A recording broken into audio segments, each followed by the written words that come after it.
عرب کی جانب سے سفری پابندیوں میں نرمی کے بعد پی آئی اے نے یک طرفہ فلائٹ آپریشن کا اعلان کر دیا ہے۔ ترجمان قومی ایئر لائن کے مطابق سی ای او ایئر مارشل ارشد ملک کی خصوصی ہدایات پر پھر سے پی آئی اے سعودی عرب کے لیے آپریشن شروع کر دے گی۔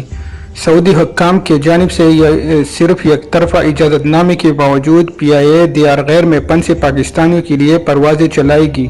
کرونا کے باعث سعودی حکومت نے یہ صرف یک طرفہ اجازت دی ہے۔ پی آئی اے کی جانب سے اعلان کیا گیا ہے کہ سعودی عرب کے رواں ہفتے 40 پروازیں شیڈول کی گئی ہیں۔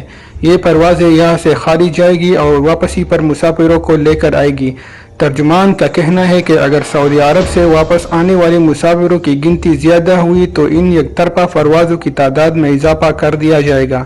اس وقت سعودی عرب میں ہزاروں عمرہ زائرین اور پاکستانی پھنسے ہوئے ہیں، جن کے جلد از جلد وطن واپسی کے لیے یہ فلائٹ آپریشن بحال کیا گیا ہے۔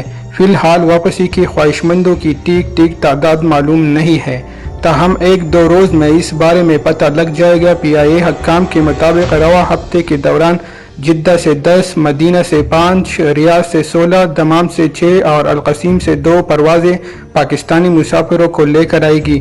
واضح رہے کہ سعودی حکومت کی جانب سے فضائی آپریشنز معطل کرنے کے باعث پی آئی اے کے سعودیہ جانے والی 44 پروازیں منسوخ کر دی گئی تھی۔ ٹکٹ ہولڈرز کو ان کی رقم واپس کرنے کے سلسلے میں جلد اعلان کر دیا جائے گا۔ ترجمان کے مطابق پی آئی اے پر یک طرفہ آپریشن کے باعث مالی بوجھ پڑے گا، مگر ہم وطنوں کی واپسی بھی ناگزیر ہے۔ پاکستان تا سعودی عرب جانے والی پروازوں پر روانگی کے وقت کارگو لوڈ کیا جائے گا۔ سی ای او پی آئی اے نے محکموں کو ہدایت جاری کی ہے کہ پرکشش اور مناسب کارگو نرخ رکھے جائے۔ ایئر مارشل ارشد ملک کے مطابق دیار غیر میں پھنسے پاکستانیوں کو واپس لے کر آنا ایک قومی ذمہ داری ہے۔